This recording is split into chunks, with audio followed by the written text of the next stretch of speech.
Sabi nila, ang pinakamatamis na paghihigante ay ang makita ang iyong mga kaaway na gumagapang sa putikan habang ikaw ay nagniningning sa itaas.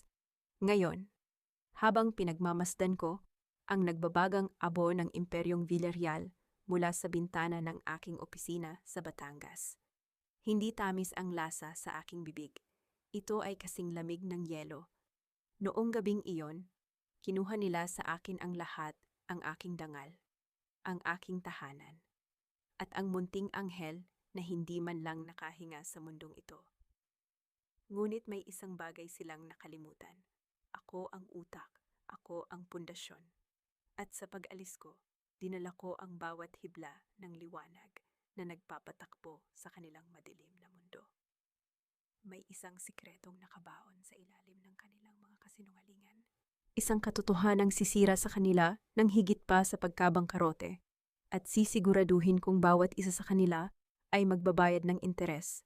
Hindi luha ang unang lumabas sa aking mga mata noong gabing iyon, kundi ang determinasyong makitang gumuho ang lahat. Huwag kang masyadong madrama, Clea. Masyado siyang abala para sa mga reklamo mo. Ngayong gabi, akin muna ang asawa mo.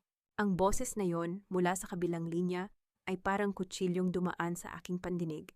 Hindi iyon si Harvey. Iyon ang babaeng matagal na nilang itinatago sa dilim. Si Carmela. Ang malakas na tunog ng tawanan at ang ingay ng mga basong nagbabanggaan sa background ay tila nanunuya sa aking kalagayan. Nasa sahig ako ng aming mansyon, namimilipit sa sakit. Ang aking tiyan ay tila pinipitpit ng isang higanteng kamay. Ramdam ko ang init ng likidong dumadaloy sa aking mga hita, ang babala na hindi na makakapaghintay ang aking anak.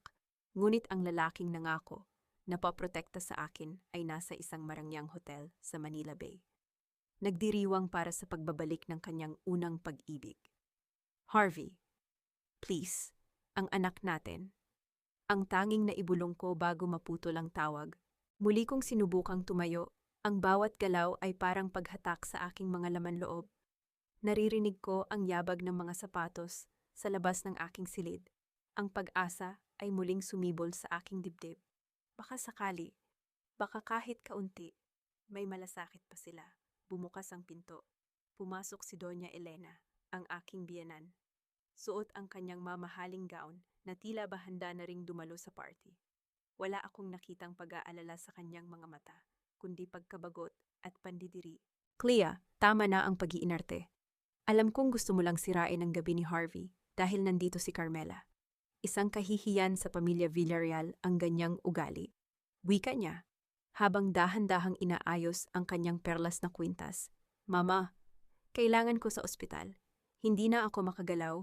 Ang bata, pakiusap ko, habang ang aking mga daliri ay nakabaon sa carpet.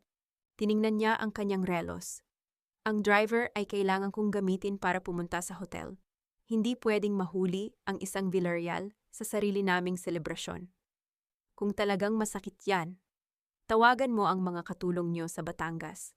Huwag mo kaming istorbuhin dito. Kasunod nito ay ang tunog ng pagsasara ng pinto. Isang malamig at pinal na tunog. Ang katahimikan sa loob ng mansyon ay mas nakakabingi kaysa sa anumang sigaw. Iniwan nila ako. Sa loob ng 8 taon, ibinigay ko ang aking buhay para sa kumpanyang ito. Ako ang bumuo ng Project Liwanag na nagligtas sa kanila sa pagkalubog. Ako ang nagsasakripisyo sa bawat gabi para sa mga ulat na ipinapasa ni Harvey bilang sa kanya. At sa gabing pinakakailangan ko sila, itinapon nila ako na parang basahan. Tiningnan ko ang digital clock sa dingding.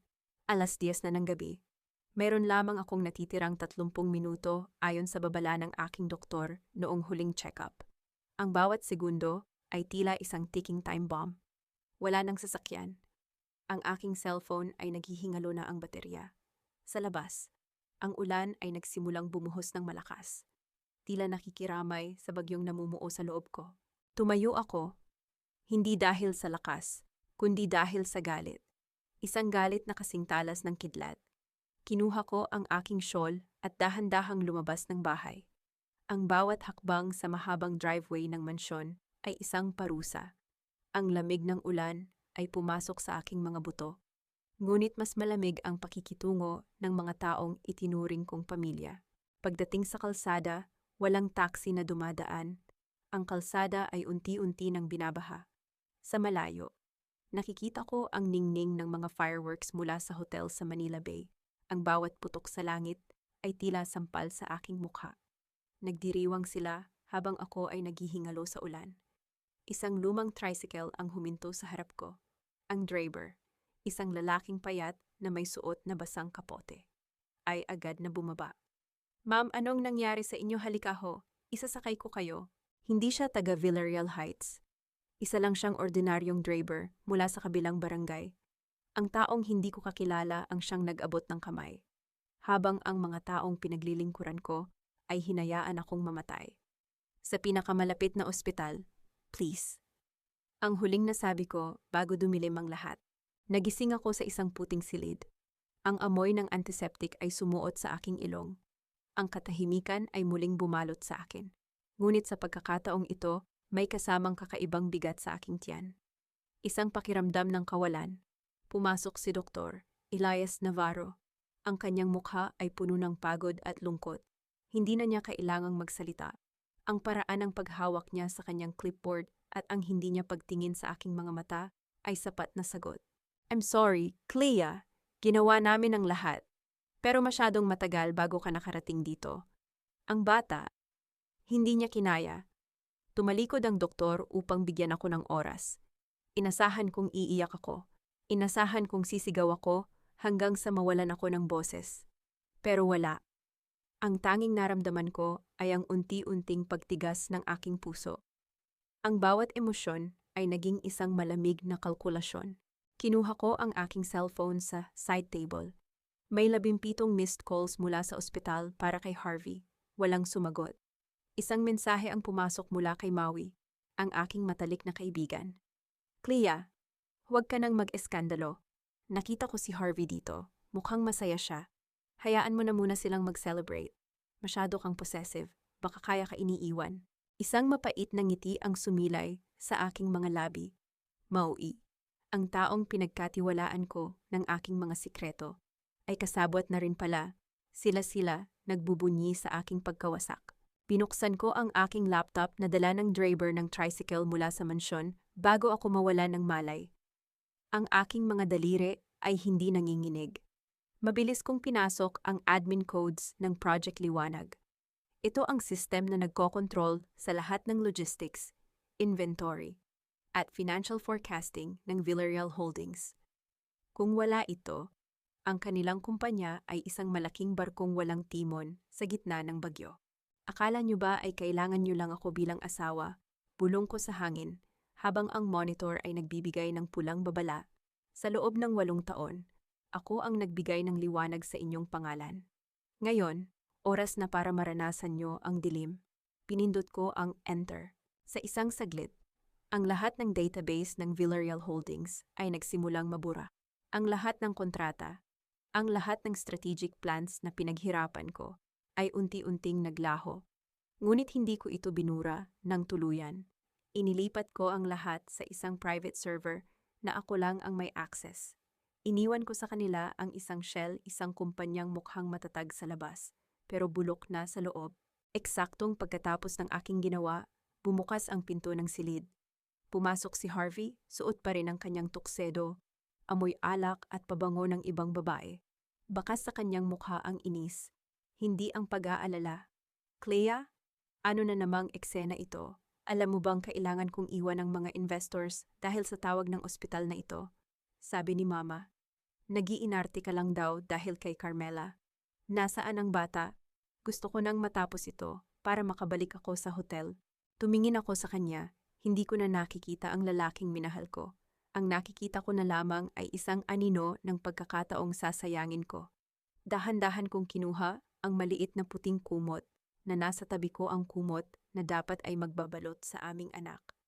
Ang bata, ulit ko. Ang boses ko ay kasing talas ng labaha. Ang bata ay wala na. Harvey, katulad ng kumpanyang ipinagmamalaki mo, wala na rin itong bukas. Lumingon si Harvey, nagtataka sa aking sinabi. Sa sandaling iyon, Ang kanyang cellphone ay nagsimulang tumunog nang walang tigil. Isang sunod-sunod na tawag mula sa kanyang mga head of operations. Tiningnan ko siya ng diretso sa mga mata. Ang aking mukha ay walang kahit anong bakas ng sakit. Hindi mo pa alam, Harvey, kaka-terminate ko lang ng access mo sa Project Liwanag. Bukas ng umaga, wala ka ng kumpanyang babalikan. Nanlaki ang kanyang mga mata. Ngunit bago pa siya makapagsalita, isang nurse ang pumasok. Ma'am, may kailangang pumirma sa mga papers para sa baby. Iniabot ko ang panulat kay Harvey. Pirmahan mo, Harvey. Iyan ang huling bagay na gagawin mo bilang isang ama. At pagkatapos niyan, huwag mo nang susubukang hanapin ako. Ang kabanata 1 ay nagtatapos sa mukha ni Harvey na unti-unting namumutla habang naririnig ang sunod-sunod na balita ng pagbagsak ng kanilang system. Habang si Clea ay dahan-dahang pumikit, handa na sa kanyang pag-alis. Ang bawat hakbang ko sa makinis na sahig ng ospital ay tila isang deklarasyon ng digmaan. Hindi ako naghintay ng abiso ng doktor para lumabas. Wala na ang kirot sa aking katawan. Tanging ang manhid na lamig sa aking dibdib ang natira. Sa labas, ang araw ay sumisikat na. Ngunit para sa akin, ang mundong kinabibilangan ko ay tuluyan ng nilamon ng kadiliman. Sumakay ako sa isang taxi patungo sa mansyon ng mga Villarreal. Hindi ako uuwi bilang asawa. Uuwi ako bilang ang pinakamalalang bangungot na makakaharap nila. Pagpasok ko sa tarangkahan, ang paligid ay puno pa rin ng mga bakas ng nagdaang gabi. May mga upuan pang hindi na isasaayos at mga kalat ng confetti sa garden. Ang mansyon ay tahimik, ngunit alam kong sa loob ay may namumuong bagyo. Pagbukas ko ng pinto, ang amoy ng mamahaling kape at almusal ay sumalubong sa akin. Naroon sila sa dining table si Doña Elena, na prenteng nagbabasa ng dyaryo, at si Harvey na nakahawak sa kanyang ulo. Halatang may hangover. Sa tabi nila ay nakaupo si Carmela. Suot ang isa sa aking mga silk robe.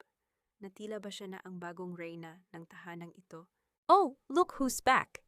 Ang unang bati ni Doña Elena nang hindi man lang tumitingin sa akin. Akala ko ay magtatagal ka sa ospital para kumuha ng simpatsya. How was the situation? Tapos na ba ang drama? Huminto ako sa tapat nila. Hindi ako kumibo. Tiningnan ko lang sila isa-isa. Ang katahimikan ko ay tila nagbigay sa kanila ng hindi komportableng pakiramdam. Clea, don't start with the silent treatment. Inis na, sabi ni Harvey habang humihigop ng kape. I went to the hospital, okay. Pero sabi ng nurse ay nag-check out ka na raw, bakit hindi ka naghintay? And about the baby? It's unfortunate, but we can always try again. Ang mahalaga ngayon ay ang image ng kumpanya. My phone hasn't stopped ringing since 5:00 ng umaga. Anong ginawa mo sa system? Try muli, dahan-dahan kong ulit sa kanyang sinabi. Ang boses ko ay mababa, walang emosyon, parang hangin na galing sa loob ng isang kabaong. Sa tingin mo ba ay isang sirang gamit lang ang anak ko na pwedeng palitan kapag gusto mo? Harvey, tumayo si Carmela at lumapit sa akin. Ang kanyang mukha ay puno ng peking pag-aalala. Clea, dear, understand Harvey's stress. Ang Project Liwanag ay nagloloko. Ang daming nawalang contracts sa isang gabi lang. You're the tech expert.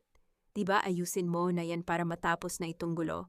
We can talk about your loss later. Tiningnan ko ang kamay ni Carmela na humawak sa braso ko. Bitawan mo ako. Ang tanging utos ko. Ang lamig ng aking titig ay nagpatras sa kanya. Humarap ako kay Doña Elena.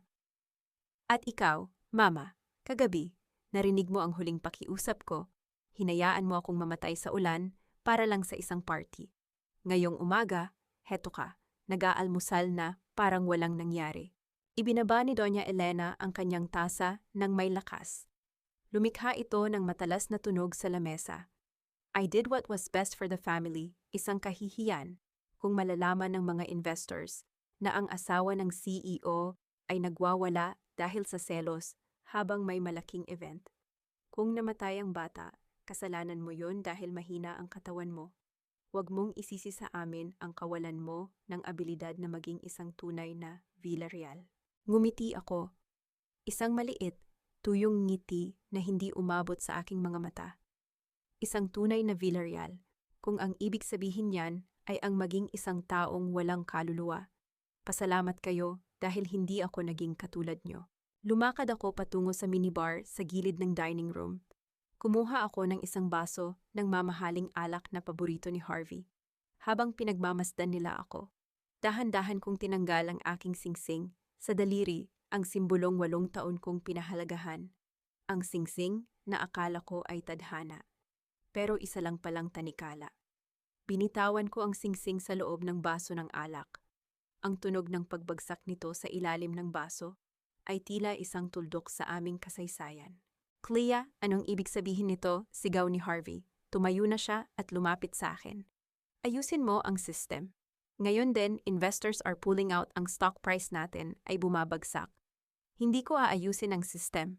Harvey, seryoso kong sagot. Dahil ang system na yan ay hindi sa inyo. Nakalimutan mo na ba Project Liwanag was registered under my maiden name's consultancy firm bago tayo ikasal. You only had a temporary license to use it. At kagabi, tinapos ko na ang lisensyang yan. Nanlaki ang mga mata ni Harvey. Maging si Doña Elena ay napatayo na rin. You wouldn't dare. That system is the heart of Villarreal Holdings. Exactly, mabilis kong sagot. At dahil kinuha nyo ang puso ko kagabi, kinuha ko rin ang sa inyo. Mula sa oras na ito, bawat transaction na papasok sa kumpanya nyo ay magiging error. Bawat truck na lalabas sa warehouse nyo ay mawawala sa GPS. Ang bawat sentimo sa inyong accounts ay magiging frozen dahil sa security breach na ako mismo ang gumawa. You bitch, sigaw ni Doña Elena. Akmang sasampalin ako. Sinalo ko ang kanyang kamay sa ere. Mahigpit, ramdam ko ang panginginig ng kanyang braso. Huwag mo nang subukan. Elena, hindi na ako ang babaeng taga Batangas na pwede mong maliitin. Ang babaeng yon ay namatay kagabi sa gitna ng ulan. Binitawan ko ang kanyang kamay ng may puwersa. Humarap ako kay Harvey na ngayon ay tila nawawalan na ng malay sa sobrang takot. Harvey, sabi mo kanina ay gusto mo nang matapos ito. Heto na ang hiling mo. Inilabas ko ang isang puting envelope mula sa aking bag at inihagis ito sa lamesa. Sa tapat ng kanyang baso ng alak na may singsing. Divorce papers. Pirmahan mo yan bago lumubog ang araw. Kung hindi, ilalabas ko sa publiko ang audio recording ng usapan natin kagabi at ang medical report ng ospital na nagpapatunay na pinabayaan niyo ako. Clea, pag-usapan natin ito. Please, hindi natin kailangang humantong sa ganito. Pakiusap ni Harvey. Ang kanyang boses ay puno na ng desperasyon. Huli na ang lahat para sa usapan. Harvey, ang tanging maririnig mo na lang sa akin mula ngayon ay ang tunog ng pagguho ng iyong imperyo. Kinuha ko ang aking laptop at ang maliit na maleta na inihanda ko bago pa man ako tuluyang umalis. Hindi ako lumingon. Hindi ako tumingin sa mga luha ni Harvey o sa galit ni Elena. Paglabas ko ng pinto, ang hangin ay sariwa. Ang bawat hakbang ko palayo sa mansyong iyon ay tila pagtatanggal ng isang mabigat na pasanin. Sumakay ako muli sa taxi. Habang umaandar ang sasakyan, binuksan ko ang aking cellphone. Isang notification ang lumabas. Project Liwanag Backup initiated to Hiraya server. Ngumiti ako ng totoo sa unang pagkakataon. Ang laban ay nagsisimula pa lamang. Pero bago ang lahat, kailangan kong harapin ang isa pang traidor. Ang aking sariling dugo. Ang aking kapatid na si Paolo. Ngunit may isang bagay na gumugulo sa isip ko. Sino ang lalaking tumulong sa akin sa ospital? Bakit parang kilala niya ako higit pa sa isang pasyente doktor? Elias Navarro. Ang pangalang iyon ay tila may dalang misteryong hindi ko pa kayang arukin sa ngayon. Ang panunood sa pagbagsak ng isang tore ay hindi laging nagmumula sa isang malakas na pagsabog. Minsan, nagsisimula ito sa maliliit na bitak, sa pundasyon mga bitak na ako mismo ang gumawa. Habang nakaupo ako sa isang maliit at tago na coffee shop, malayo sa ingay ng Makati. Ang screen ng aking laptop ay puno ng mga graph na kulay pula. Ang lahat ng logistics hub ng Villarreal Holdings sa Luzon ay parang mga bulag na nagkakabangga-bangga. Ang mga trucks na dapat ay nasa daan na patungong Ilocos ay nakatambay sa warehouse dahil hindi bumubukas ang digital gate. Ang mga inventory reports ay nagpapakita ng zero stocks, kahit puno ang kanilang mga imbakan. Ito ang kapangyarihan ng Project Liwanag.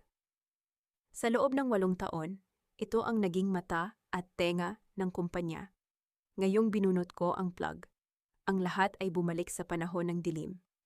Tumunog ang aking cellphone. Isang pangalan ang lumitaw na nagpabilis sa daloy ng dugo sa aking mga ugat. Si Maui.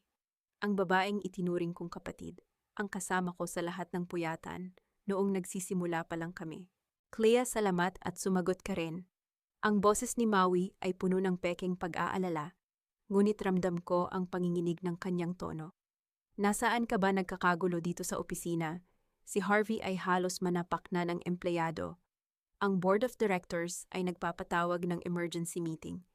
Please, Clea, bumalik ka na. Ayusin mo lang ang system. Ako na ang bahalang kumausap kay Harvey para mag-sorry siya sa'yo. Sumipsip ako ng kape. Ninanamnam ang pait nito.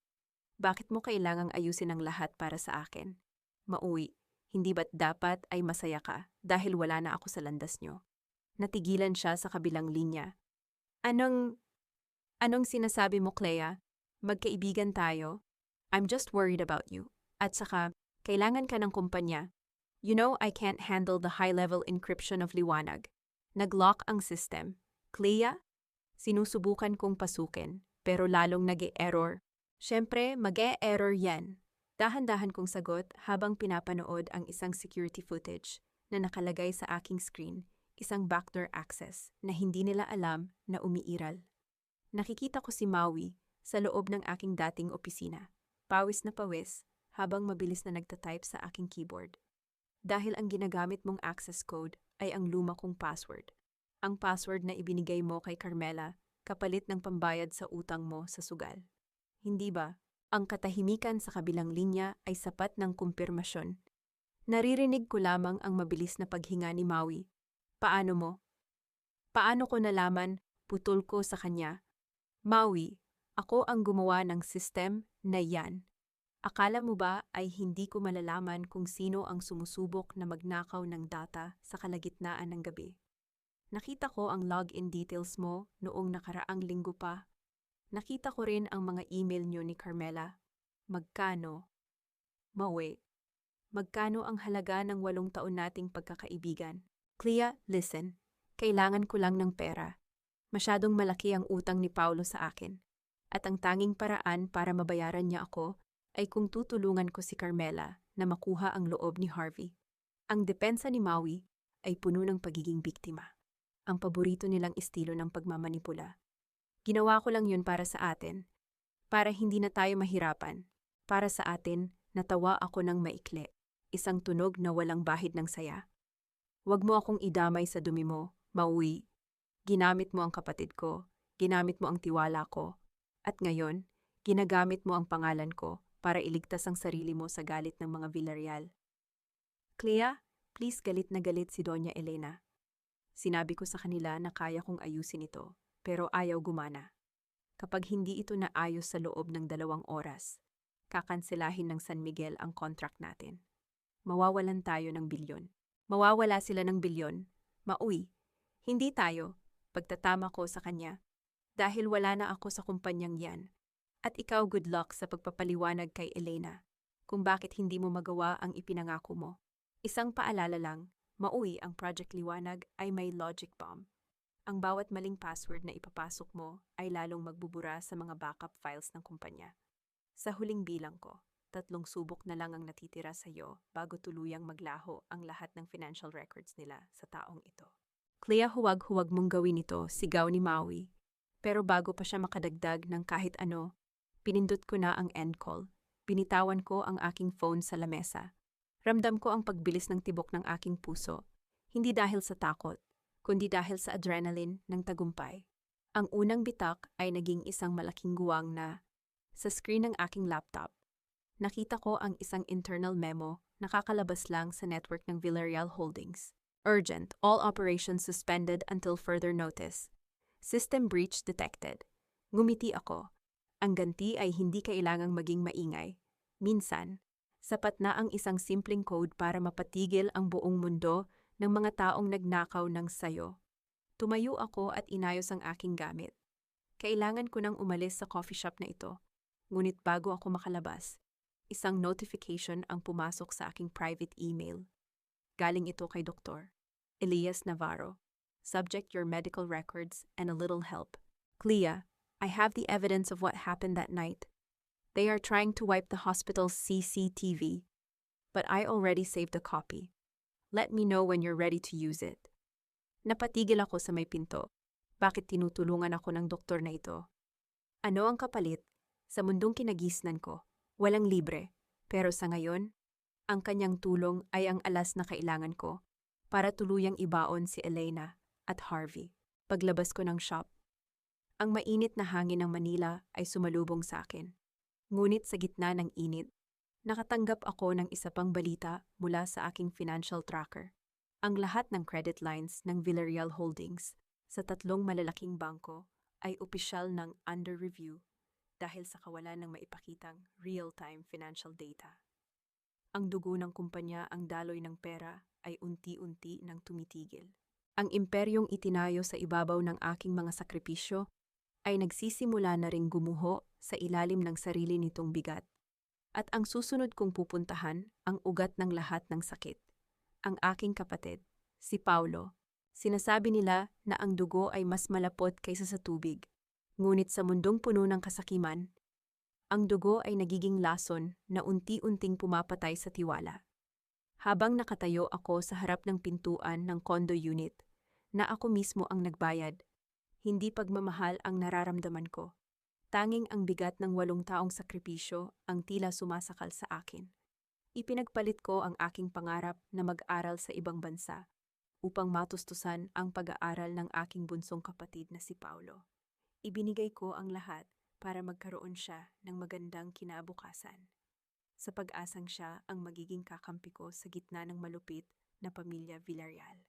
Ngunit ang katotohanan ay mas masakit pa sa sampal. Binuksan ko ang pinto gamit ang aking master key.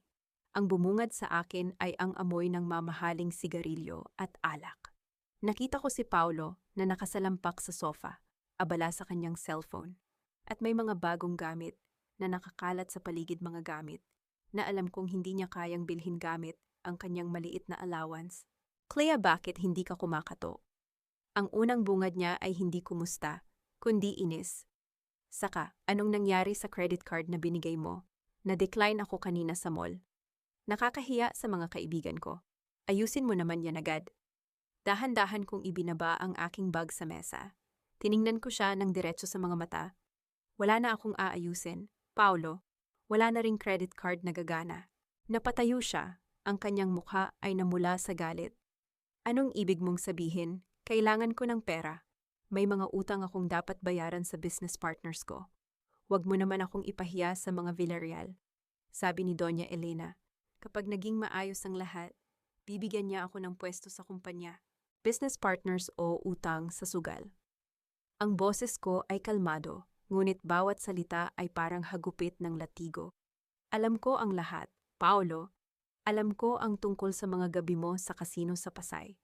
At alam ko rin ang deal niyo ni Doña Elena. Natigilan siya, ang kanyang mga mata ay lumiko palayo sa akin. Clea, listen. Nagigipit lang ako. Masyadong malaki ang talo ko.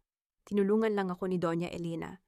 Ang sabi niya, pirmahan ko lang daw yung dokumento na nagpapatunay na ang Project Liwanag ay pag-aari ng mga Villarreal at babayaran niya lahat ng utang ko.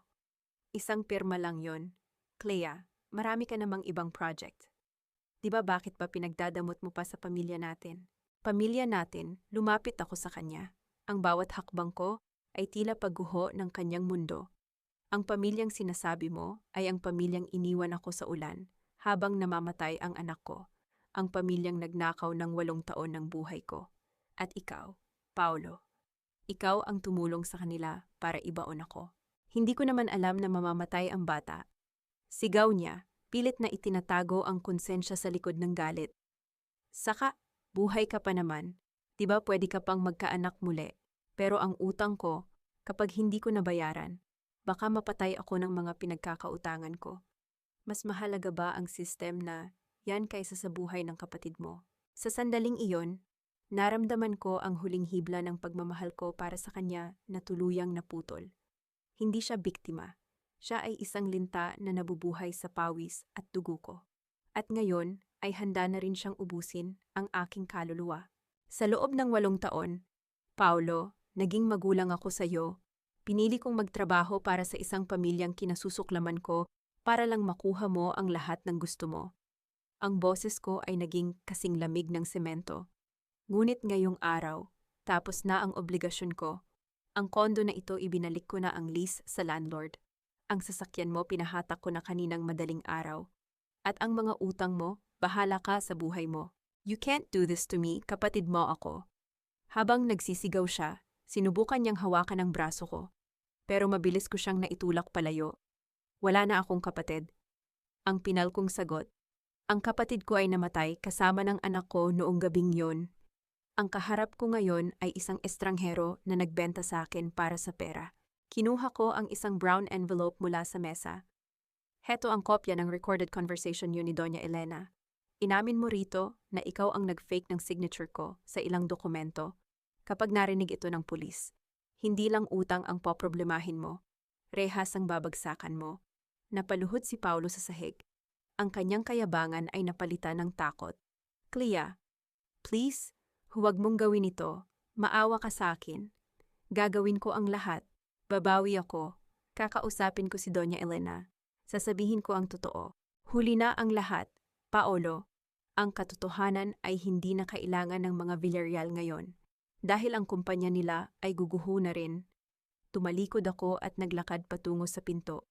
Ang bawat hakbang ay tila pagtatanggal ng isang mabigat na tanikala sa aking mga paa. Noong isinara ko ang pinto, narinig ko ang kanyang paghagulgol at ang tunog ng mga basong nababasag sa loob. Ngunit wala na akong pakialam. Paglabas ko ng building, sumakay ako sa aking sasakyan. Doon, sa katahimikan ng loob ng kotse, dahan-dahan kong ipinatong ang aking ulo sa manibela. Walang luhang pumatak. Ang tanging naramdaman ko ay ang malalim na katahimikan ng isang taong wala ng kahit anong koneksyon sa kanyang nakaraan. Isang mensahe ang pumasok sa aking screen mula kay Dr. Elias. Clea, nakita ko ang paghatak sa sasakyan ng kapatid mo. Sigurado ka na ba rito Doña Elena is preparing a counter-attack? They are planning to sue you for industrial espionage. Napangiti ako. Industrial espionage. Iyan ang paboritong laro ng mga taong nagnanakaw ng idea ng iba. Let them try. Ang maikli kong reply. Pinaandar ko ang sasakyan. Ang destinasyon ko ngayon ay ang Batangas. Doon sa lugar kung saan ako nagsimula. Muli kong itatayo ang aking sarili. Ngunit bago ako makalayo, isang itim na SUV ang humarang sa aking daan. Bumaba ang bintana ng SUV. Nakita ko ang mukha ni Harvey. Hindi na siya ang CEO na kagalang-galang. Ang kanyang mga mata ay puyat at ang kanyang mukha ay puno ng tensyon. Clea, kailangan nating mag-usap. Ang boses niya ay nanginginig sa galit at takot. Ibinalik mo ang lahat ng data, pero may virus ang system, binubura nito ang bawat bagong transaction. Anong ginawa mo? Tumingin ako sa kanya nang may malamig na ngiti. Hindi iyon virus, Harvey. Iyon ay tinatawag na karma at kakasimula pa lang ng paniningil nito. Pinaharurot ko ang sasakyan palayo. Iniwan siyang nakatayo sa gitna ng kalsada. Habang ang ulan ay muling nagsimulang pumatak, tila isang pahiwatig na ang bagyong sinimulan ko ay hindi titigil hanggat walang natitirang bato sa ibabaw ng isa pang bato sa Imperyong Villarreal. Hindi ko inakala na ang amoy ng dagat at barako ay magiging lunas sa pusong matagal nang naghihingalo. Pagbaba ko sa sasakyan sa tapat ng lumang bahay ni Aling Rosa sa Batangas. Ang mahalumigmig na hangin ay tila yumayakap sa akin, humihingi ng tawad sa lahat ng taon na tinalikuran ko ang lugar na ito para sa isang huwad na pangarap sa Maynila. Ang bahay na ito, nagawa sa matibay na nara at may mga bintanang kapis, ay ang tanging lugar na hindi kayang abutin ng maruming kamay ng mga Villarreal. Clea, Diyos ko, anak, anong nangyari sa'yo? Ang boses ni Aling Rosa, ang kapatid ng aking ama, ay puno ng gulat habang mabilis siyang bumababa sa hagdanan. Nakita niya ang aking maputlang mukha at ang maletang dala ko. At bago pa ako makapagsalita, pinalot na niya ako ng isang mahigpit na yakap. Hindi ako umiyak. Ang mga luha ko ay tila natuyo na noong gabing iniwan ako sa ulan. Nandito na po ako, tiya, at hindi na ako babalik sa kanila. Sa loob ng 3 araw, nanatili lang ako sa loob ng silid. Ngunit hindi para magmukmok, habang ang mundo ay iniisip na ako ay isang sawi at talunang asawa. Ang aking utak ay walang tigil sa pagbuo ng isang bagong estratehiya. Binuksan ko ang aking laptop at pinanood ang unti-unting pagkalunod ng Villarreal Holdings. Ang balita sa telebisyon ay puno ng mga ulat tungkol sa krisis sa transportasyon dahil sa technical glitch ng kanilang system. Ang mga stock nila ay bumagsak na sa pinakamababang antas sa loob ng 10 taon. Ngunit may isang bagay na pumukaw sa aking atensyon. Sa isang news clip, nakita ko ang mga driver ng truck na nagpoprotesta sa labas ng kumpanya. Sila ang mga taong nakatrabaho ko, ang mga taong ako ang nag-aayos ng schedule at tumitiyak na makakauwi sila sa kanilang mga pamilya nang may sapat na kita. Ngayon, dahil sa paghihiganti ko kay Harvey, sila rin ang nadadamay. Doon ko napagtanto, ang paghihigante ay walang saysay kung ang mga inosente ay nasasaktan. Kailangan kong lumikha ng isang bagay na mas malaki kaysa sa galit ko.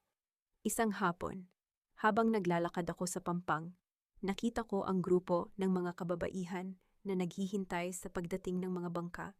Sila ang mga asawa ng mga mangingisda at driver. Ang kanilang mga mukha ay puno ng pag-aalala dahil sa tumitigil na operasyon ng mga kumpanya sa Maynila na nagdadala ng kanilang mga produkto. Ma'am Clea, kayo po ba yan? Ang boses ay mula kay Nanay Isabel, ang asawa ng isa sa pinakamahusay na driver ng Villarreal Holdings noon. Nabalitaan po namin ang nangyari. Pasensya na po kayo sa mga Villarreal. Napakasama nila para gawin yun sa inyo. Ngumiti ako at lumapit sa kanila. Nanay Isabel, wag niyo na po akong alalahanin. Kamusta po ang mga biyahe? Umiling siya. Mahirap po, ma'am. Ang mga truck ng Villarreal ay ayaw kumuha ng aming mga produkto dahil daw sa gulo sa sistem nila. Nabubulok na ang mga pananim at huling isda. Wala kaming mahanap na ibang paraan para madala ang mga ito sa palengke sa Maynila nang hindi kami ninanakawan ng mga middlemen. Sa sandaling iyon, ang Project Liwanag na nasa loob ng aking server ay nagkaroon ng bagong layunin.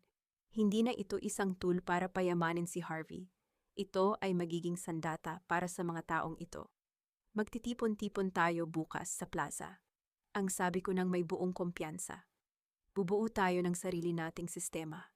Walang middlemen, walang mapang-aping kumpanya. Tatawagin natin itong Hiraya Women's Cooperative. Kinabukasan, ang plaza ay napuno ng mga tao. Hindi ko inasahan ang dami ng maniniwala sa akin. Sa harap nila, ipinaliwanag ko ang aking plano.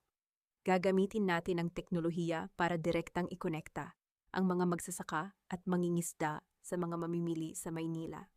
Ang mga driver na nawala ng trabaho sa Villarreal ay magkakaroon ng bagong tahanan sa Hiraya. Habang nagsasalita ako, napansin ko ang isang pamilyar na mukha sa gilid ng karamihan. Si Dr. Elias Navarro, nakasandal siya sa kanyang sasakyan. Nakasuot ng simpleng t-shirt at maong pinapanood ako ng may matamlay ng ngiti. Pagkatapos ng pagtitipon, dahan-dahan siyang lumapit sa akin. Napakagandang simula. Clea? Ang bati niya. Hindi ko akalain na ang isang tech genius mula sa Makati ay marunong ding humawak ng damdamin ng mga taga-probinsya. Dr. Elias, anong ginagawa niyo rito? Akala ko ay busy kayo sa ospital sa Maynila. Tanong ko. Pilit na itinatago ang aking pagkagulat. Nag-volunteer ako para sa medical mission dito sa Batangas. At saka, gusto ko ring tiyakin na maayos ang kalagayan mo. Sagot niya. May kakaibang lalim sa kanyang mga mata na tila may gustong sabihin. Pero pinipigilan niya ang kanyang sarili. Clea, kailangan mong mag-ingat. Nalaman ko na ang mga Villarreal ay hindi lang lawyers ang kinukuha. Doña Elena is using her connections to freeze your bank accounts. Pinaparatangan kanila ng pagnanakaw ng proprietary technology. Hindi ako natinag. Hayaan mo silang gawin ang gusto nila. Elias, ang perang kinuha nila sa akin ay papel lang. Pero ang tiwala ng mga taong ito, iyan ang bagay na hinding-hindi nila makukuha. Kinuha ni Elias ang aking kamay. Ang init ng kanyang palad ay tila nagbigay ng kakaibang kuryente sa aking sistema. Susuportahan kita, Clea, hindi lang bilang doktor mo, kundi bilang isang kaibigan. O baka higit pa doon, kung papayagan mo ako, dahan-dahan kong binawi ang aking kamay. Masyado pang maaga para sa ganyang mga salita. Elias, ang puso ko ay parang isang lunsod na katatapos lang ng giyera. Marami pang kailangang ayusin. Tumango siya. Nauunawaan ang aking distansya. Naiintindihan ko. Pero tandaan mo, ang bawat reyna ay kailangan din ng kakampi. Pag-alis ni Elias, bumalik ako sa loob ng bahay ni Aling Rosa. Binuksan ko muli ang aking laptop. Ngunit bago ko maipagpatuloy ang pag-set up ng server para sa Hiraya, isang red alert ang lumitaw sa aking screen. Isang court order ang ipinadala sa aking email. Hindi lang pagnanakaw ng teknolohiya ang paratang nila. Doña Elena filed a petition to declare me mentally unstable, using the loss of my baby and my sudden disappearance as evidence. Gusto nilang bawiin ang lahat ng aking karapatan at ari-arian sa pamamagitan ng paggawa sa akin na isang baliw sa harap ng batas. At ang pinakamasakit, ang pangunahing testigo na nakapirma sa petisyon ay ang aking sariling kapatid, si Paulo. Naramdaman ko ang panlalamig ng aking mga kamay. Ngunit sa halip na takot, isang malakas na tawa ang kumawala sa aking mga labi. Sa tingin ba nila ay matatalo nila ako sa ganitong paraan? Kinuha ko ang aking telepono at may tinawagan. Attorney, ihanda ang lahat. Hindi na lang to tungkol sa divorce. Ngayon, sisiguraduhin nating ang pangalang Villarreal ay magiging simbolo ng kahihiyan sa buong bansa. Ang Kabanata 5 ay nagtatapos sa mukha ni Clea na nasasalamin sa screen ng laptop.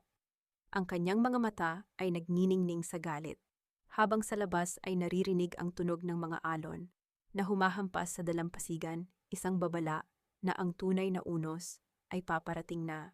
Sa ilalim ng malamig na liwanag ng buwan sa Batangas, ang tanging maririnig ay ang ritmo ng aking pag-type sa keyboard. Ang Hiraya Women's Cooperative ay hindi na lang isang pangarap. Ito ay isa ng gumagalaw na makina, habang ang Villarreal Holdings ay unti-unting nalulunod sa sarili nitong kaguluhan. Ang aming munting kooperatiba ay nagsisimula ng kumuha ng atensyon ng mga lokal na distributor. Ngunit alam ko ang ugali ng mga lobong iniwan ko sa Maynila. Hindi sila titigil hanggat hindi nila ako nakikitang hila-hila sa putikan. Isang mensahe ang pumasok sa aking email mula sa aking abogado. Kalakip nito ang isang scan document na ipinadala ng kampo ni Doña Elena sa korte. Ito ay isang kontrata, isang deed of assignment. Ayon sa dokumento, ibinigay ko na raw ang lahat ng karapatan ng Project Liwanag sa Villarreal Holdings kapalit ng malaking halaga ng pera. Sa dulo ng pahina, nakita ko ang aking lagda, isang perpektong panggagaya sa aking pirma. Pati ang bawat kurba at tuldok ay tila totoo. Isang mapait na tawa ang kumawala sa aking lalamunan. Masyadong desperado, bulong ko sa sarili. Hindi na kailangang itanong kung sino ang gumawa nito. Si Maui lang ang may sapat na kaalaman sa aking sulat kamay, at may motibong gawin ito para maligtas ang sarili sa galit ni Elena. Eksaktong 10:00 ng gabi, tumunog ang aking telepono. Isang unregistered number. Clea, nakuha mo na ba ang kopya? Ang boses ni Maui ay hindi na katulad ng dati. Wala na ang tamis, tanging ang gasgas na tunog ng isang taong nasusukol na ang natira. Huwag mo nang ituloy ang kaso. May pirmadong kontrata na kami. Kapag nagpilit ka pa, ikaw ang lalabas na nanggugulo. Sinigurado ni Doña Elena na ang lahat ng ebidensya ay pabor sa amin. Maui, alam nating dalawa na hindi ko pinirmahan yan. Ang boses ko ay kasing lamig ng semento. Ang panggagaya ng pirma ay isang krimen. Akala mo ba ay maliligtas ka niyan? Krimen, natawa si Maui, isang nakakairitang tunog. Clea, sa mundong ito, ang katotohanan ay kung ano ang nakasulat sa papel. At sa papel na ito, ibinenta mo na ang kaluluwa mo sa amin, bukas na bukas. Ipapahayag ni Harvey sa press ang acquisition ng system. Mawawala ng saysay ang Hiraya mo dahil ang basehan ng system nyo ay aangkinin na namin bilang sa amin. Sige, Maui, Gawin niyo ang gusto niyo. Sagot ko ng may kakaibang kapanatagan. Pero tandaan mo ito, ang bawat kasinungalingan ay may katumbas na resibo. At ang resibo ko ay hindi niyo kayang pikein. Pinutol ko ang tawag bago pa siya makasagot. Hindi nagtagal, isang katok ang narinig ko sa pinto ng silid. Si Dr. Elias. May dala siyang 2 tasa ng mainit na kape. Ang kanyang mukha ay bakas ng pag-aalala. Narinig ko ang tungkol sa kontrata. Clea, sabi niya habang inilalapag ang kape sa mesa. May mga koneksyon ako sa isang handwriting expert. Pwede nating ipasuri ang dokumentong yan agad. Salamat, Elias. Pero hindi na kailangan. Sagot ko habang nakatitig sa screen. Tingnan mong maigi ang petsa ng kontrata. Nakalagay dito. Pinirmahan ko raw ito sa Makati noong 15 ng nakaraang buwan. 9:00 ng umaga. Anong meron sa petsang yan? Tanong ni Elias. Noong araw at oras na yan, Elias, narito ako sa Batangas. Kasama ko ang pari sa simbahan para sa anibersaryo ng pagkamatay ng tatay ko. Pagkatapos noon, nag-volunteer ako sa outreach program ng parokya. May mga litrato, may mga saksi, at may logbook ang simbahan na nagpapatunay na hindi ako umalis ng probinsya sa buong araw na, yan. Isang ngiti ang sumilay sa mukha ni Elias. Ang kataksilan nila ang magiging sarili nilang bitag. Eksakto, pagpapatuloy ko. Masyado silang nagmamadali na makuha ang system, kaya nakalimutan nilang i-check ang schedule ko. Akala nila ay sapat na ang pera at kapangyarihan para baluktutin ang katotohanan. Lumapit si Elias sa akin. Ang kanyang presensya ay tila isang kuta sa gitna ng digmaan. Clea, bakit hindi mo pa ilabas ang ebidensya ngayon? Bakit kailangan mo pang hintayin ang press conference nila bukas? Dahil gusto ko silang makitang nasa itaas bago ko sila itulak pababa. Ang sagot ko ay puno ng determinasyon. Gusto kong makita ng buong mundo ang mukha ni Harvey at Elena habang ipinagmamalaki ang isang nakaw na tagumpay. Iyon ang pinakamagandang pagkakataon para ilantad ang kanilang tunay na kulay. Binalot ng katahimikan ang silid. Tanging ang tunog ng kuliglig sa labas ang maririnig. Tiningnan ako ni Elias ng matagal. Isang tingin na puno ng paghanga at respeto. Napakatalino mo, Clea. Pero sana, pagkatapos ng lahat ng ito, matutunan mo ring magtiwala muli. Hindi lahat ng tao ay katulad nila. Sinisikap ko, Elias, ang tanging naisagot ko. Kinabukasan, ang balita ay napuno ng anunsyo mula sa Villarreal Holdings. Magkakaroon daw ng isang malaking global tech partnership announcement. Nakita ko ang larawan ni Harvey sa internet. Suot ang kanyang pinakamahal na suit. Nakangiti sa tabi ni Carmela at Doña Elena. Mukhang kampante na sila. Mukhang naniniwala silang natalo na nila, ang babaeng taga-probinsya. Kinuha ko ang aking tablet at nag-log in sa isang secured broadcast channel. Mayroon akong access sa internal monitor ng hotel kung saan gaganapin ang event. Habang pinapanood ko ang paghahanda nila, isang tawag ang pumasok mula kay Paulo.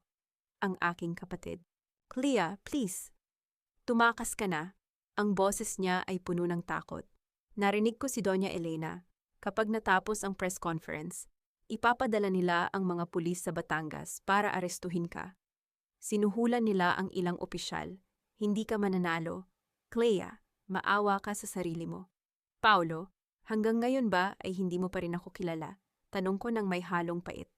Salamat sa babala, pero hindi ako ang dapat tumakas. Sila dapat. Pinutol ko ang tawag at tumingin kay Elias na naghihintay sa labas ng aking silid. Handa na ba ang lahat?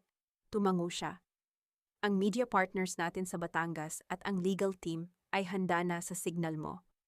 Ngumiti ako at dahan-dahang isinuot ang aking salamin. Ang oras ng pagtitiis ay tapos na. Sa loob ng ilang minuto, ang buong bansa ay makakasaksi sa pagguho ng isang huwad na imperyo. Ngunit bago ako magpatuloy, nakatanggap ako ng isang urgent notification mula sa Hiraya server. May sumusubok na pumasok sa aming database at ang IP address ay hindi galing sa Villarreal Holdings. Ito ay galing sa labas ng bansa. Isang bagong kalaban o isang lihim na kakampi. Hindi ko na ito binigyang pansin sa ngayon. Ang mas mahalaga ay ang entabladong naghihintay kay Harvey. Ang Kabanata 6 ay nagtatapos sa imahe ni Clea na dahan-dahang pinipindot ang activate button sa kanyang screen, habang sa telebisyon ay nakikita si Harvey na papaakyat na sa podium upang simulan ang kanyang talumpati. Ang kinang ng mga diamante sa ilalim ng bumbilya ng aking silid ay hindi nagbibigay ng init. Sa halip, tila ba ito ay mga piraso ng yelo na nagpapaalala sa akin ng lamig ng pagkatao ng nagpadala nito. Isang itim na velvet box ang dumating sa aking pintuan kaninang umaga, dala ng isang mamahaling courier. Sa loob ay isang kuwintas na gawa sa puting ginto. May mga diamanteng kasing laki ng buto ng kalamansi, at isang maikling sulat na may pamilyar na sulat kamay ni Harvey. Clea, pag-isipan mong mabuti. Hindi kailangang humantong sa korte ang lahat. Isuot mo ito sa press conference bukas. Tumayo ka sa tabi ko, at kalimutan na natin ang lahat ng gulo. Bumalik ka na sa kung saan ka nararapat. Naramdaman ko ang pagbaliktad ng aking sikmura, kung saan ako nararapat bulong ko sa hangin. Sa tingin ba niya ay sapat na ang ilang milyong halaga ng bato para mabura ang alaala ng aking anak na namatay sa gitna ng ulan?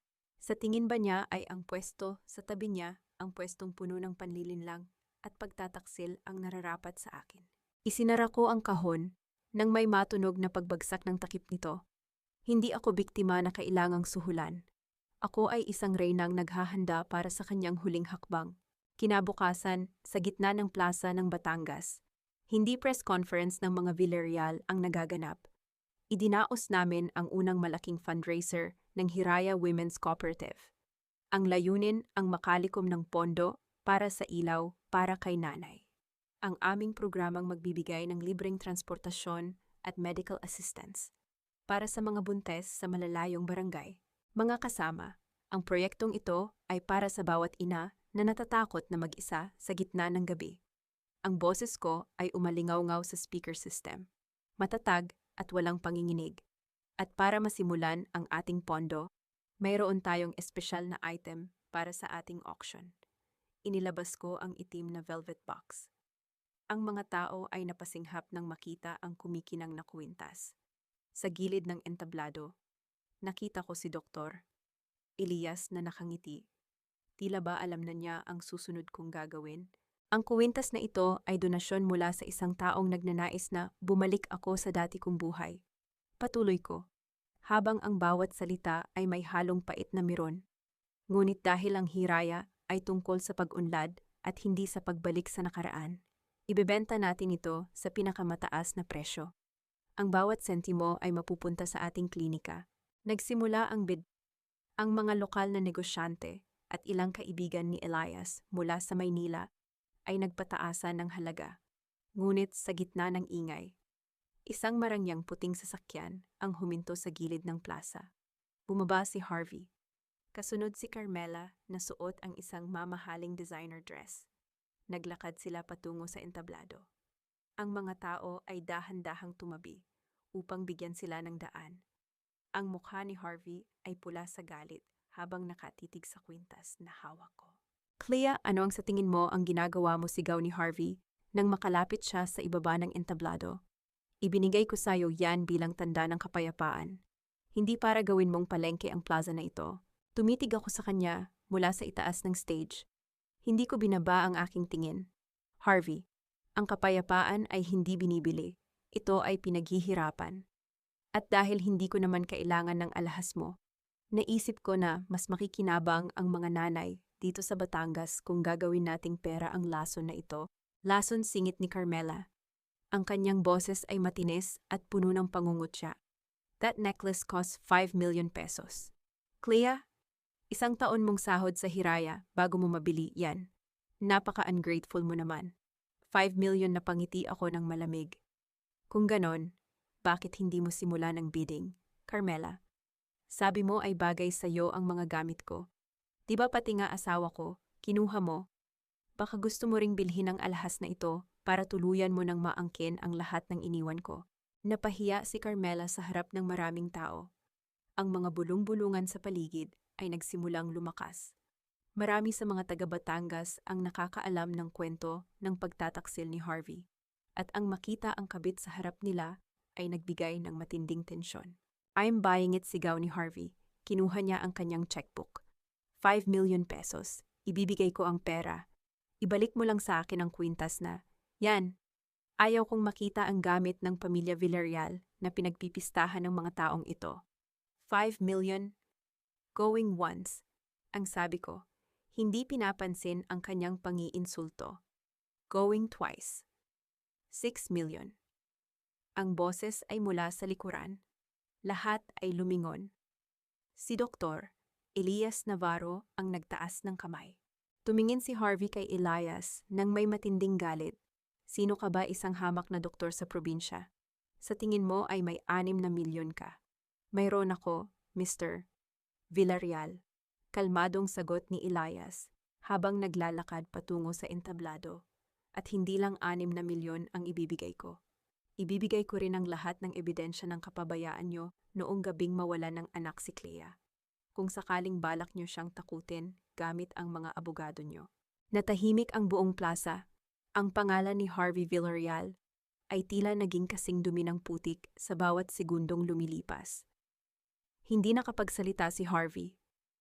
Ang kanyang kayabangan ay unti-unting napalitan ng kaba. "Sold to Dr. Elias Navarro for 6 million pesos ang anunsyo ko." Inabot ko ang kahon kay Elias. At sa isang sandali, ang aming mga mata ay nagtagpo. May mensahe doon, isang pangako ng proteksyon. Ngunit bago pa matapos ang kaganapan, ang tunog ng sirena ng pulis ay bumasag sa katahimikan. 3 patrol car ang huminto sa tapat ng plaza. Bumaba ang ilang armadong opisyal, kasama ang isang lalaking nakabarong, ang abogado ni Doña Elena. "Clarice de los Reyes Villarreal," sigaw ng abogado habang naglalakad patungo sa akin. "Mayroon kaming warrant para sa pag-aresto sa iyo. Inireklamo ka ni Doña Elena Villarreal ng pagnanakaw ng nasabing alahas at industrial espionage laban sa Villarreal Holdings. Nagkagulo ang mga tao. Sinubukan silang harangin ng mga driver at kababaihan ng hiraya. Ngunit itinaas ko ang aking kamay upang patigilin sila. Pagnanakaw ang tanong ko sa abogado habang nakatingin kay Harvey na ngayon ay may nakakalokong ngiti sa mga labi. Akala niya ay nakuha na niya ang alas. "Opo, ma'am.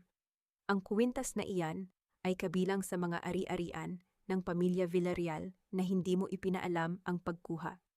Sabi ng pulis. "Nakakalimutan niyo yata," ang sabi ko ng may matigas na boses.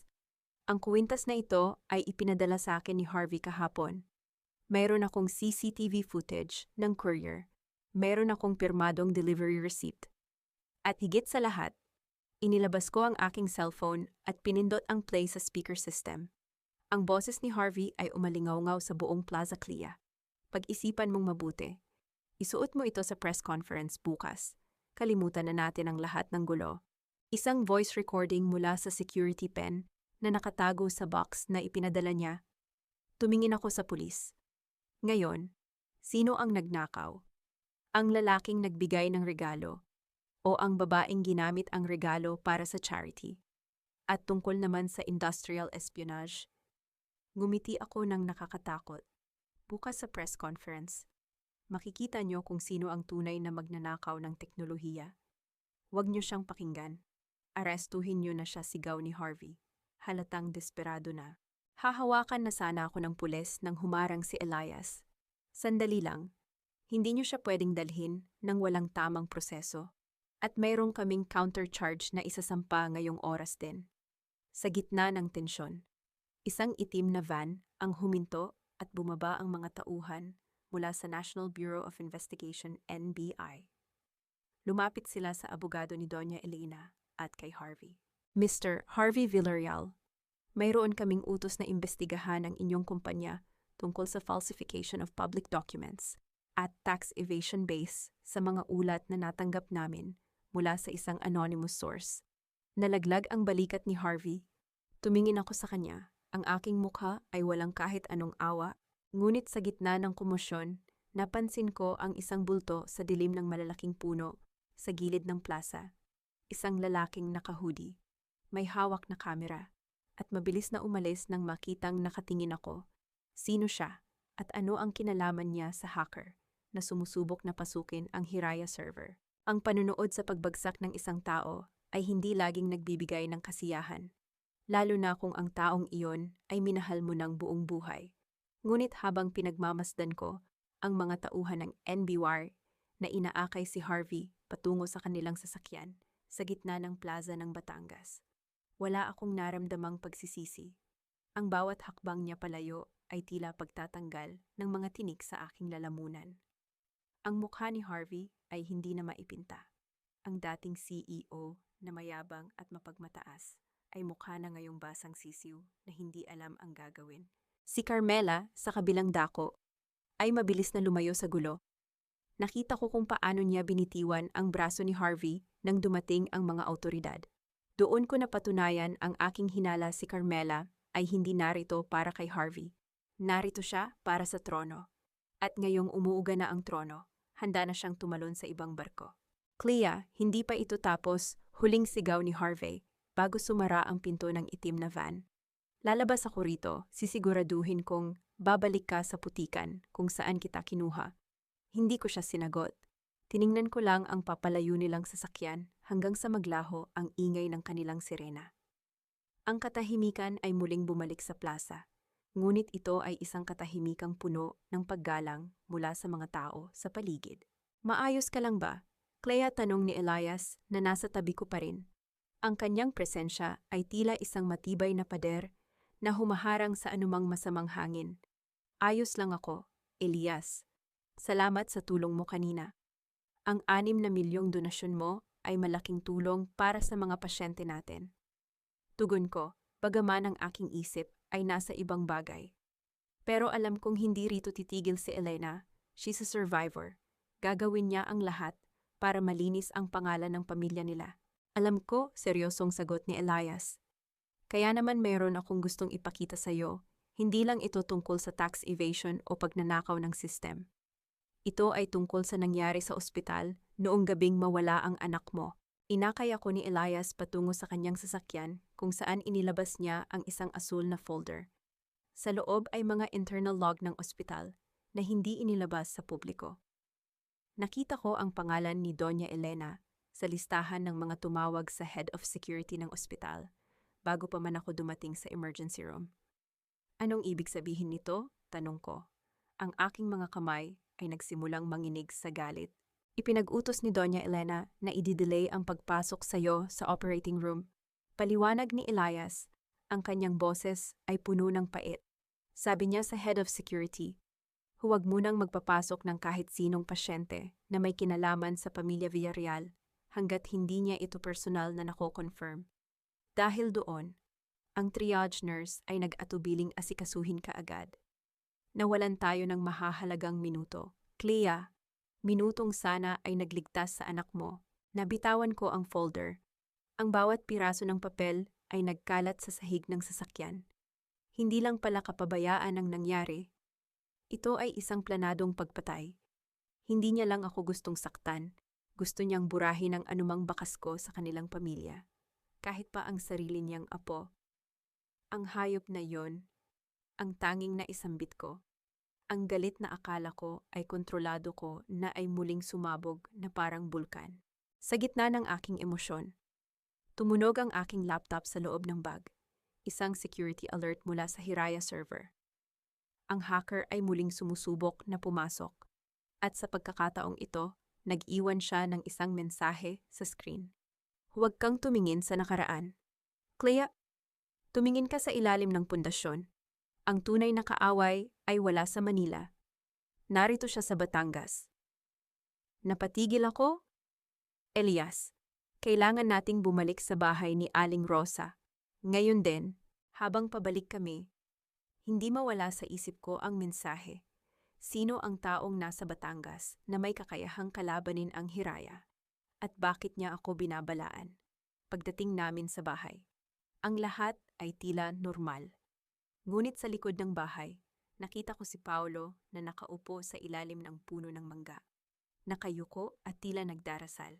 Pagkakita niya sa akin, agad siyang tumayo at tumakbo patungo sa akin. Lumuhod siya sa aking harapan.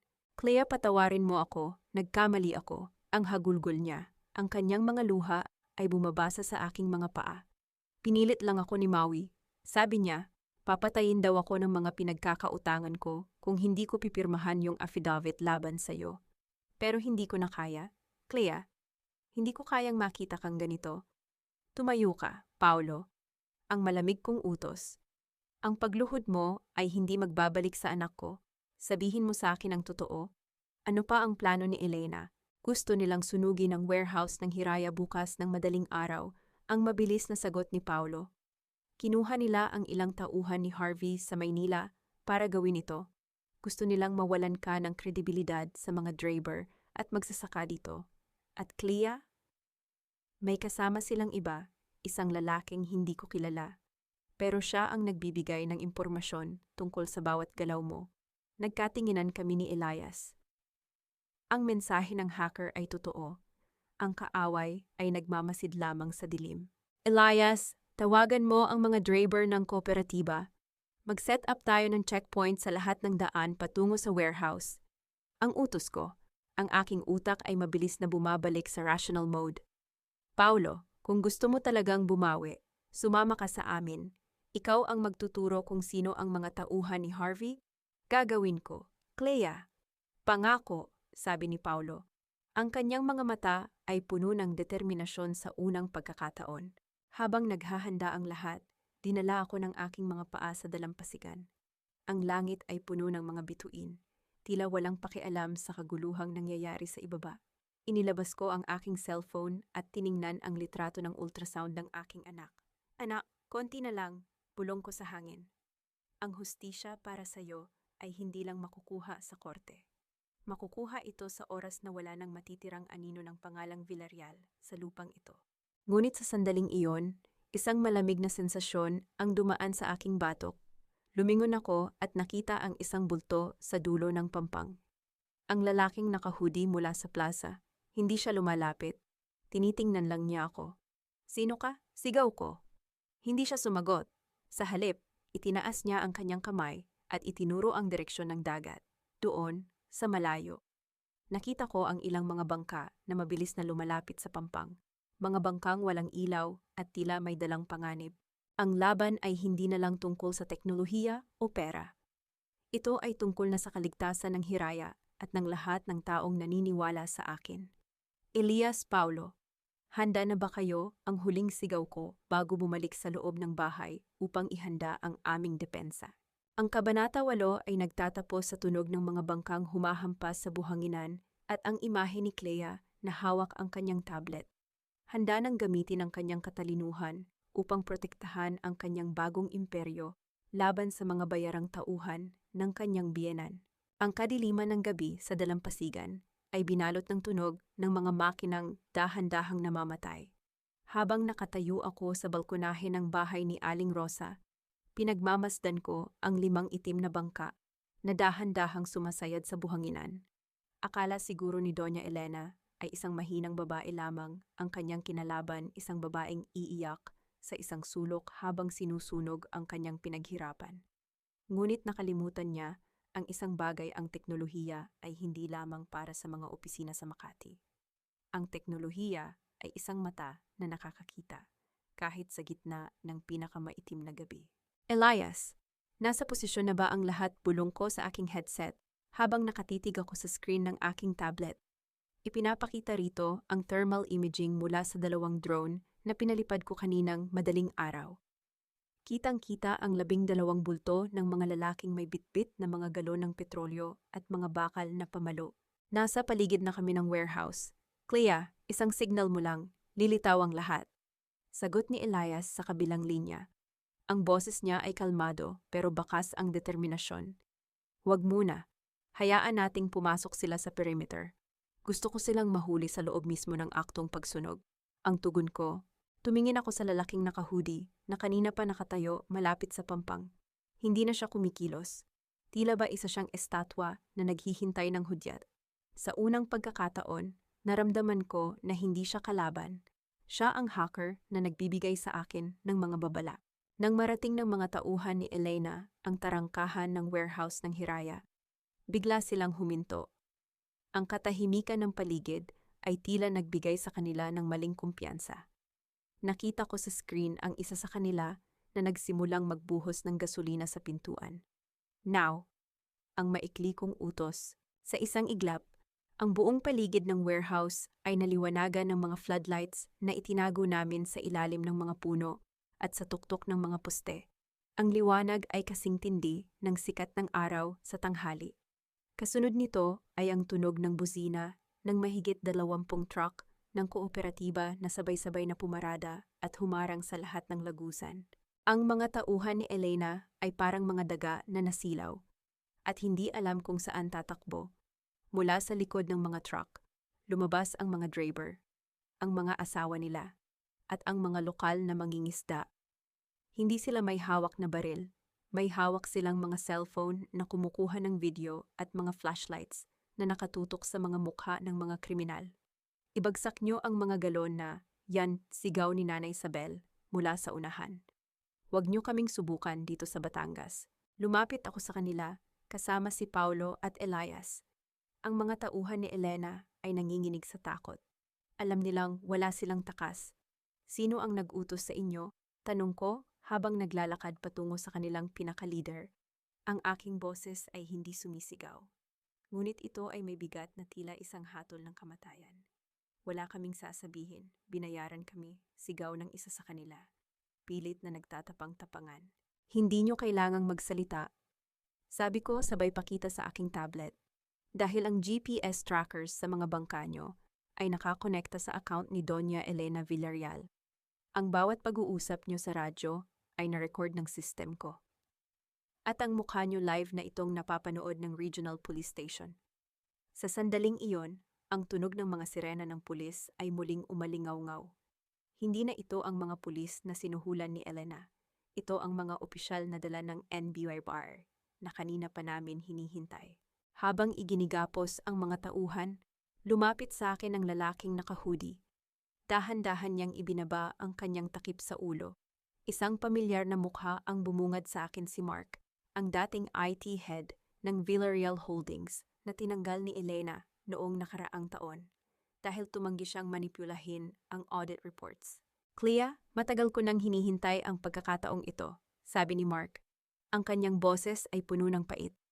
Hindi lang ikaw ang biktima ng pamilyang iyon. Marami kaming itinapon nila matapos pakinabangan. Ang Project Liwanag, mayroon itong black box na itinago ko noon pa. Naglalaman ito ng lahat ng transaksyon ni Elena sa mga korap na opisyal. Ibinibigay ko na sa iyo ang access. Salamat, Mark. Bakit ngayon lang? Tanong ko. Dahil ngayon ko lang nakita ang isang taong may sapat na tapang na patumbahin sila ng tuluyan. Sagot niya. Ngunit sa gitna ng tagumpay na ito, tumunog ang telepono ni Elias. Pagkatapos ng ilang sandali, ang kanyang mukha ay naging maputla. Tumingin siya sa akin ng may halo-halong takot at lungkot. Clea, may nangyari sa Manila. Si Doña Elena. Inilabas na niya ang nuclear option niya. Anong ibig mong sabihin? Tanong ko. Ang aking puso ay nagsimulang tumibok ng mabilis. Nagsampa sila ng kaso laban sa iyo para sa custody ng anak mo. Sabi ni Elias. Ano, wala na ang anak ko, patay na siya, sigaw ko. Ang aking boses ay napuno ng pait. Iyon ang akala mo. Clea, bulong ni Elias. Ayon sa bagong dokumentong inilabas nila sa korte, ang bata ay hindi namatay. Sinabi lang nila yun sa iyo para mailayo ang sanggol at maibigay sa isang ampunan sa ibang bansa upang hindi ka magkaroon ng karapatan sa yaman ng mga Villarreal. At ngayon, ginagamit nila ang bata para pilitin kang bumalik at ibigay ang hiraya kapalit ng iyong anak. Naramdaman ko ang paghinto ng pag-ikot ng mundo. Ang hangin sa aking baga ay tila naglaho.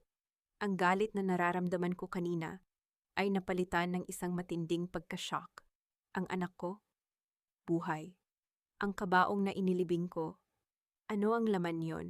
Tumingin ako sa madilim na dagat. Ang bawat alon ay tila bumubulong ng isang katotohanang mas madilim pa sa kahit anong kasinungalingang narinig ko. Clea, magpakatatag ka, ang narinig kong sigaw ni Elias habang unti-unting nanghihina ang aking mga tuhod. Ngunit bago pa ako tuluyang mawala ng malay, isang mensahe ang pumasok sa aking phone.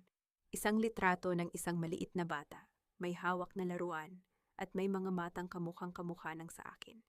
Ang laban ay hindi pa tapos. At sa pagkakataong ito, hindi lang imperyo ang itataya ko.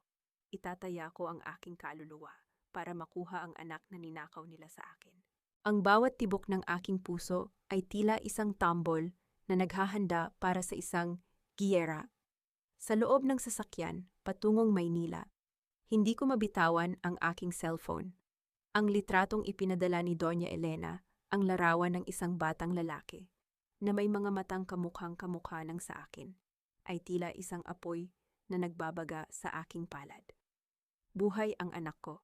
Sa loob ng maraming buwan, ang kabaong na iniyakan ko, ang bawat gabing pinatay ko ang sarili ko sa lungkot, ay isa lamang malaking sarswela na idinirehe ng babaeng walang kaluluwa. Clea, huminga ka ng malalim. Huwag mong hayaang makita nila ang panghihina mo. Ang mahinang paalala ni Elias habang nagmamaneho siya. Ang kanyang kamay ay sandaling pumatong sa aking balikat. Isang tahimik na suporta sa gitna ng aking nanginginig na galit. Hindi ako mahina. Elias, ang tugon ko. Ang aking boses ay kasing lamig ng bakal. Ang babaeng iiyak sa harap nila ay namatay na noong gabing iniwan nila ako sa ulan. Ang Clea na haharap sa kanila ngayon ay ang babaeng sisira sa lahat ng pinakamahalaga sa kanila. Nakarating kami sa Marangyang Hotel kung saan idinaraos ang Global Logistics Summit. Ito ang gabi kung saan ipagmamalaki ni Harvey ang tagumpay ng Villarreal Holdings sa harap ng mga dayuhang investors. Pumasok ako sa ballroom na hindi bilang isang asawa, kundi bilang ang Ghost of Project Liwanag. Suot ko ang isang simpleng itim na gown na tila ba ako ay dadalo sa isang libing, ang libing ng pangalang Villarreal. Sa gitna ng entablado, nakatayo si Harvey, suot ang kanyang pinakamahal na tuksedo.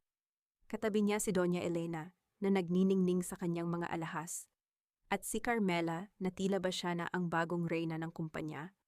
And now, for the presentation of our cutting-edge logistics system. Ang masayang anunsyo ni Harvey. Bago pa man siya makapagpatuloy, ang malaking screen sa likuran niya ay biglang nag-flicker. Ang video ng kanilang kumpanya ay napalitan ng isang live feed mula sa aking laptop. Ang unang lumitaw ay ang medical records mula sa ospital, ang ebidensya ng pag-delay ni Doña Elena sa aking operasyon. Natahimik ang buong ballroom. Ang mga bulong-bulungan ay parang mabilis na apoy na kumalat sa bawat sulok. What is the meaning of this? Sigaw ni Harvey. Ang kanyang mukha ay namumutla habang nakatingin sa screen. Naglakad ako patungo sa gitna ng aisle. Ang tunog ng aking mga sapatos sa carpet ay tila bawat segundo ng countdown patungo sa kanilang pagbagsak. Ang lahat ng mata ay nakatuon sa akin. Ang kahulugan niyan, Harvey, ay ang katotohanan. Ang boses ko ay umalingaw-ngaw sa buong ballroom. Salamat sa audio system na nahack na rin ni Mark sa likuran. Ang katotohanan na ang kumpanyang ipinagmamalaki nyo ay itinayo sa ibabaw ng dugo ng inyong sariling apo. Hinarap ko si Doña Elena. Ang kanyang mga mata ay nanlilisik sa galit, ngunit nakita ko ang takot sa kailaliman ng kanyang mga titig. Nasaan ang anak ko, Elena? Nasaan ang batang ninakaw mo sa akin? Natawa ng maikli si Doña Elena, isang tunog na puno ng lason. Anong anak ang batang inilibing mo, Clea? Masyado ka nang nabubaliw sa lungkot. Investors, don't listen to her. She's mentally unstable. Mentally unstable. Ngumiti ako at pinindot ang next sa aking tablet. Ang screen ay napalitan ng isang live video call. Lumitaw ang mukha ng isang matandang yaya sa isang pribadong villa sa Switzerland. Sa kanyang tabi ay ang batang nasa litrato, ang aking anak. Ang batang yan ay rehistrado sa ilalim ng pangalang Gabriel de los Reyes. Ang sabi ko sa lahat ng nandoon, ipinadala siya ni Elena Villarreal sa ibang bansa gamit ang pera ng kumpanya upang magsilbing insurance kung sakaling mag-alsa ako. Ngunit nakalimutan niya na ang Project Liwanag ay may kakayahang itrace ang bawat sentimong inilalabas ng Villarreal Holdings. Napaluhod si Harvey sa entablado. Mama, totoo ba ito buhay ang anak ko? Bakit hindi mo sinabi sa akin? Dahil mahina ka. Harvey, sigaw ni Elena, hindi na niya mapigilan ang kanyang sarili. Kung hinayaan kong manatili ang batang yon sa tabi ng babaeng ito, kukunin niya ang lahat ng sa atin, ginawa ko ito para sa pamilya. Para sa yaman natin.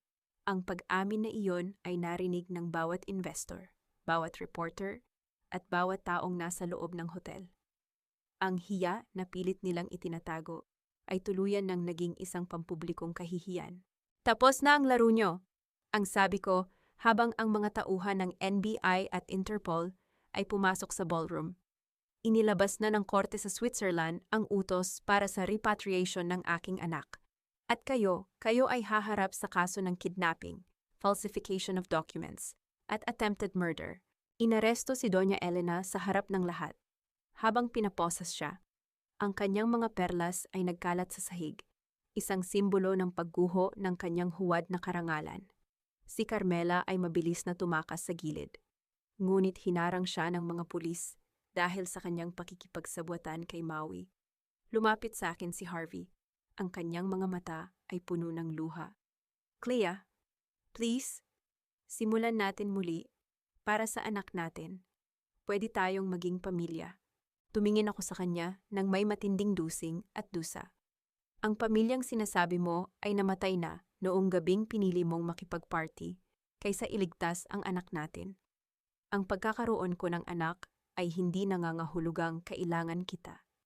Harvey, dahil sa mundong ito, ako na ang reyna ng sarili kong buhay. Tumalikod ako at naglakad palabas ng hotel. Ang malamig na hangin ng Maynila ay tila hindi na kasing lamig ng dati. Mayroon ng liwanag sa dulo ng kalsada. Ngunit bago ako makasakay sa sasakyan ni Elias, isang itim na SUV ang huminto sa tapat ko. Bumukas ang pinto at lumabas si Paulo. Ang kanyang mukha ay puno ng pasa at sugat. Clea, huwag kang sasakay, sigaw ni Paulo. Hindi pa tapos si Elena, may huling utos siya bago siya mahuli. Ang warehouse. Ang warehouse sa Batangas. Hindi lang gasolina ang dala nila kanina. Bago pa matapos ni Paulo ang kanyang sasabihin, isang malakas na tunog ng pagsabog ang narinig mula sa aking cellphone, ang alert system ng warehouse ng Hiraya. Isang apoy ang lilitaw sa screen ng aking tablet.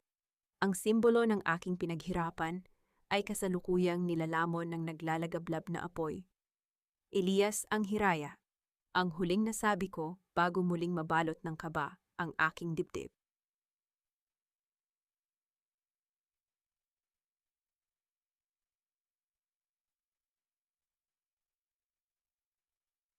Ang amoy ng sunog na goma at abong lumilipad sa hangin ay tila isang mapait na paalala na ang kasamaan ay hindi sumusuko ng walang laban. Habang nakatayo ako sa harap ng guho ng warehouse ng Hiraya sa Batangas, ang bawat piraso ng itim na kahoy at tunaw na bakal ay tila mga sugat sa aking katawan. Ito ang huling ganti ni Doña Elena, isang desperadong hakbang upang sunugin ang aking pangarap. Matapos kong wasakin ang kanyang dangal sa Maynila, ang lahat ng stock ng mga magsasaka, ang mga bagong kagamitan, at ang sentro ng aming operasyon ay naging abo sa loob lamang ng isang oras. Clea, humingi kami ng tulong sa bumbero mula sa kabilang bayan, pero huli na ang lahat. Ang boses ni Nanay Isabel ay puno ng pait at luha. Patawarin mo kami, hindi namin nabantayan ng maigi. Tumingin ako sa kanya at sa iba pang mga kababaihan ng kooperatiba na ngayon ay nakayuko at umiyak. Dahan-dahan akong lumapit at hinawakan ng kamay ni Nanay Isabel. Ang aking palad ay malamig, ngunit ang aking boses ay matatag. Huwag kayong umiyak. Ang utos ko, sapat na malakas para marinig ng lahat. Ang sinunog nila ay gusali lamang. Ang Hiraya ay hindi gawa sa semento at yero. Ang Hiraya ay nasa inyo, sa akin, at sa sistem na hindi nila kayang abutin ng kahit anong apoy. Ang bawat sentimo ng inyong pinaghirapan ay ligtas dahil ang lahat ng ating records ay naka-encrypt sa cloud server na ako lang ang may hawak. Nag-angat sila ng tingin. Ang pag-asa ay muling sumisilay sa kanilang mga mata. Sa gitna ng trahedya, nanatili akong rasyonal. Hindi ako pwedeng bumigay dahil ako ang kanilang sandigan. Isang marangyang sasakyan ang huminto sa malayo. Bumaba si Harvey.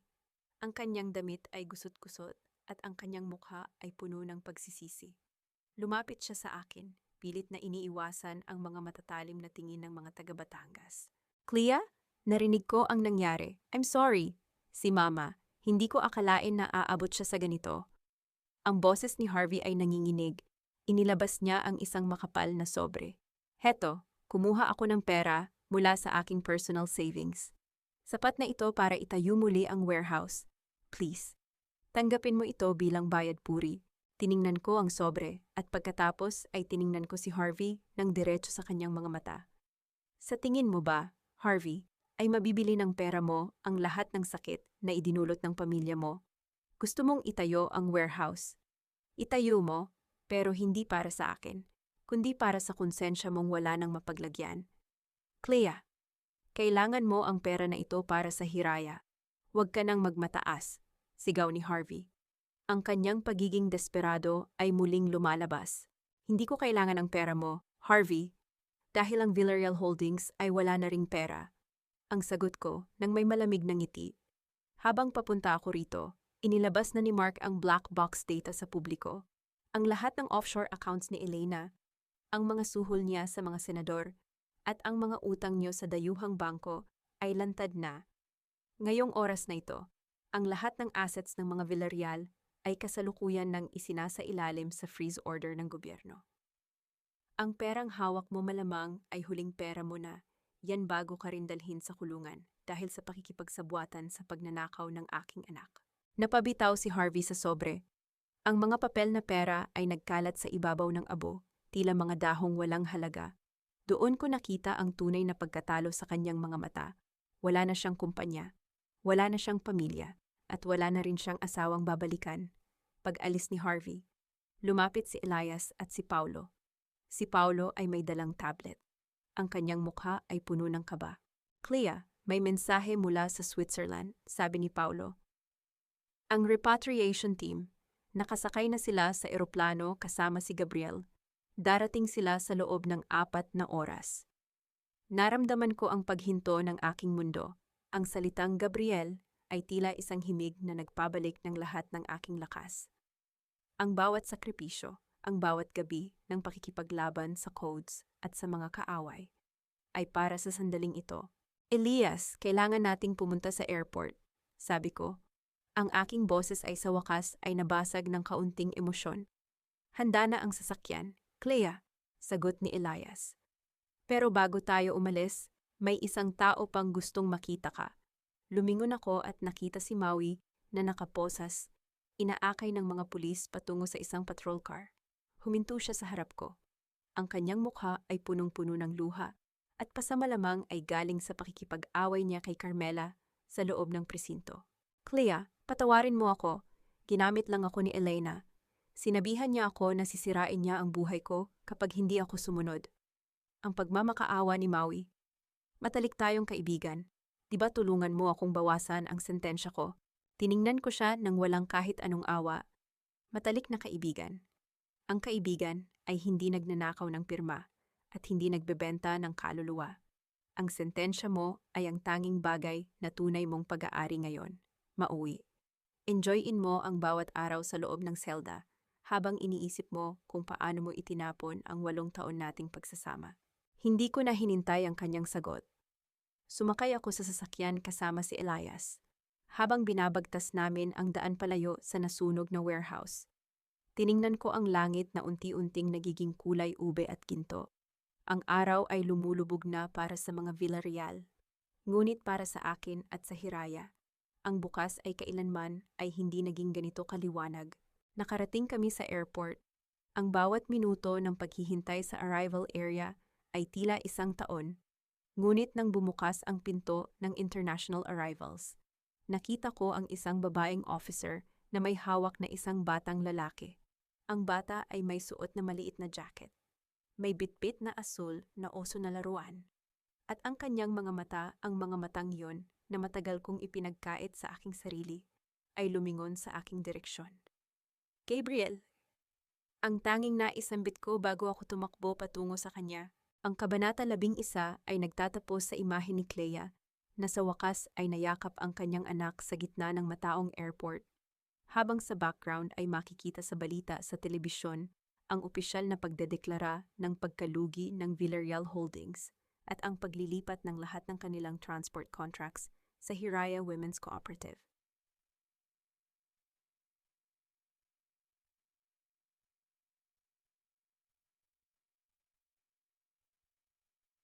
Isang taon na ang lumipas mula nang ang usok ng nagbabagang warehouse sa Batangas ay humalo sa hanging dagat.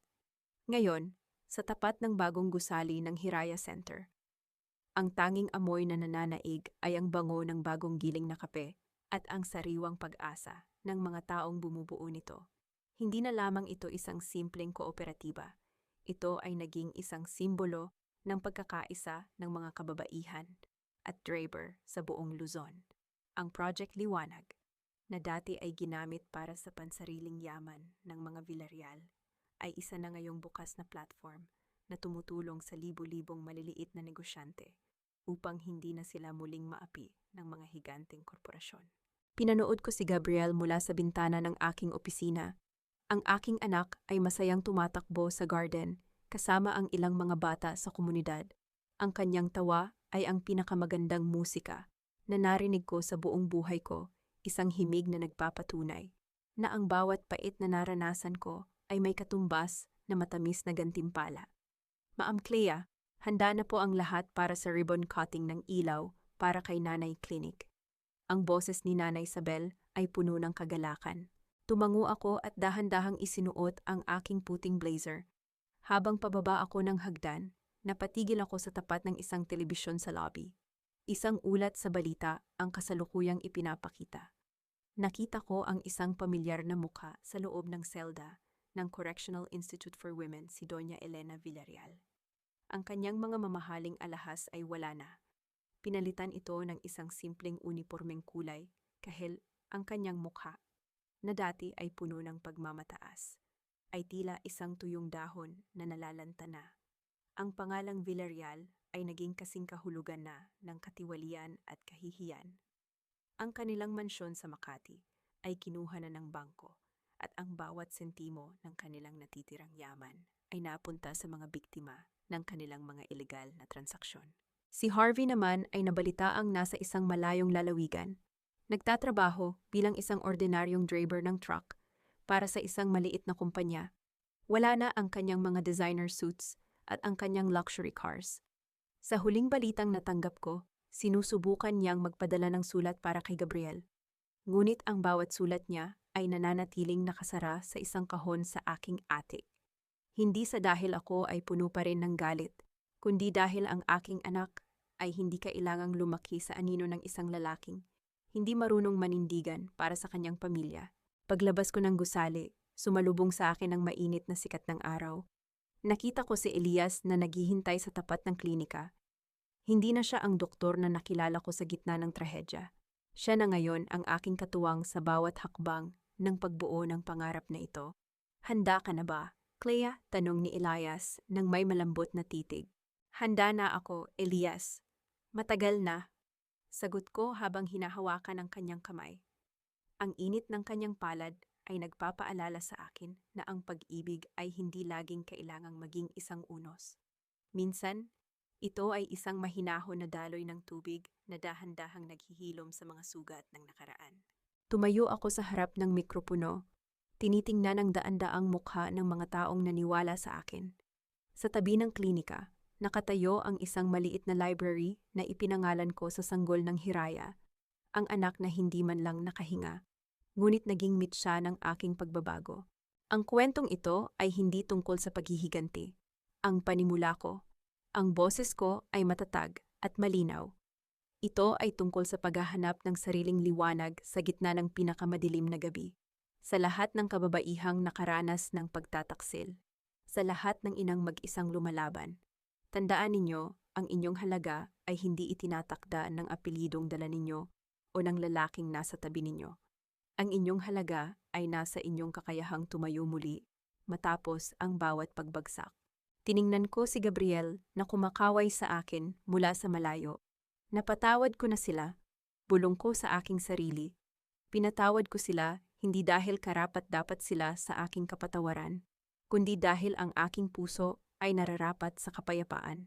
Ang tagumpay ko, ang kaligayahan ng aking anak, at ang rurok ng aking karera, ang nagsilbing pinakamabigat na parusa para sa kanilang kasakiman.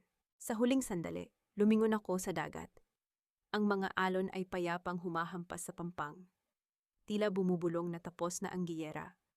Ang batang babae mula sa Batangas na nangarap lamang ng isang tahimik na pamilya ay natutunan na ang tunay na pamilya ay hindi laging nakukuha sa dugo, kundi sa mga taong handang manatili sa tabi mo kapag ang buong mundo ay nakatalikod na. Ako si Clarice de los Reyes, at ito ang aking hiraya, ang bunga ng aking mga pangarap, ang sulyap ng aking bukas, at ang patunay na ang isang babaeng pinatigas ng apoy ay hinding-hindi na muling magpapaapi sa kahit kanino.